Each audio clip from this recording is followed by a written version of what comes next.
કનૈયાલાલ ગાંડાભાઈ સોલંકી, પ્રમુખ શ્રી ખારવા સમાજ માછીમાર બોટેશન. ગઈકાલે સવારે 11 વાગે તારીખ 23ના સવારે મને 11 વાગે રાજપરાથી ફોન આવ્યો કે ભાઈ એક રાજપરાની બોટ હરિપ્રસાદ નામની હરેશ રમેશ બાંભણિયાની માલિકીની બોટમાં એક ખલાસીને લોખંડનો પાઇપ વાગી ગયો છે અને ખૂબ જ પગની અંદર અને માથાની અંદર વાગી ગયેલ છે.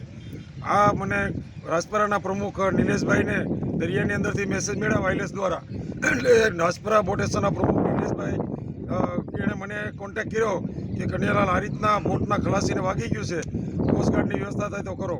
મેં તાત્કાલિક પીપાઓ કોસ્ટગાર્ડનો કોન્ટેક્ટ કરી અને જાણ કરી કે ભાઈ જીવનડાયા મજેટિયા નામનો ખલાસી, એને લોખંડની મણકી બોથડ પદાર્થ કહેવાય, એ પગના ભાગમાં વાગી જતાં પૂરો પગ ચૂથાઈ ગયો છે અને માથાના ભાગે ઈજા થયેલી છે.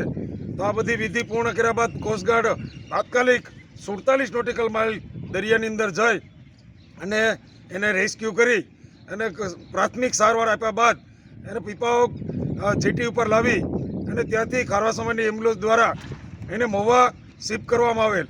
મહુવા હનુમંત હોસ્પિટલની અંદર પ્રાઇવેટ હોસ્પિટલમાં બતાવતા એને ભાવનગર લઈ જવાની સલાહ આપેલી.